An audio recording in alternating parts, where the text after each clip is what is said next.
Wonder Read Aloud, chapter title, Sleep. Then they came out of the narrow valley, and at once she saw the reason. There stood Peter and Edmund, and all the rest of Aslan's army, fighting desperately against the crowd of horrible creatures, whom she had seen last night. Only now, in the daylight, they looked even stranger and more evil and more deformed. I stopped there. I'd been reading for over an hour, and sleep still didn't come. It was almost 2 a.m. Everyone else was asleep. I had my flashlight on under the sleeping bag, and maybe the light was why I couldn't sleep, but I was too afraid to turn it off. I was afraid of how dark it was outside the sleeping bag. When we got back to our section in front of the movie screen, no one had even noticed we'd been gone. Mr. Tushman and Miss Rubin and Summer and all the rest of the kids were just watching the movie. They had no clue how something bad had almost happened to me and Jack. It's so weird how that can be, how you could have a night that's the worst in your life, but to everybody else it's just an ordinary night. Like on my calendar at home, I would mark this as being one of the most horrific days of my life.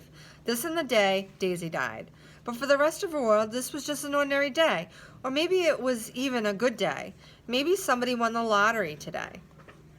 Amos, Miles, and Henry brought me and Jack over to where we'd been sitting before, with Summer and Maya and Reed.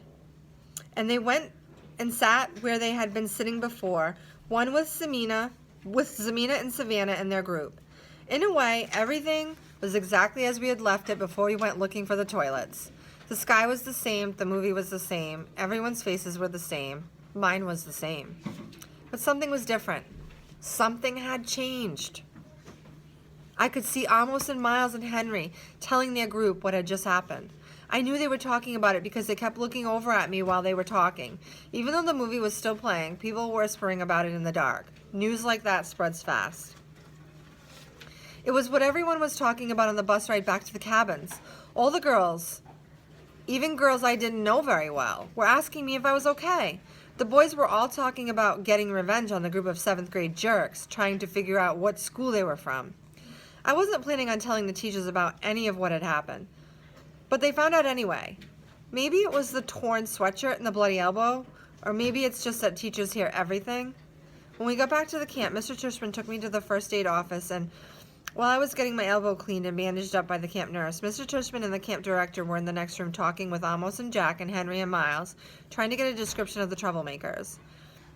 When he asked me about them a little later, I said I couldn't remember their faces at all, which wasn't true. It's their faces I kept seeing every time I closed my eyes to sleep. The look of total horror on the girl's face when she first saw me. The way the kid with the flashlight Eddie looked at me as he talked to me, like he hated me. Like a lamb to the slaughter. I remember Dad saying that ages ago. But tonight I think I finally got what it meant.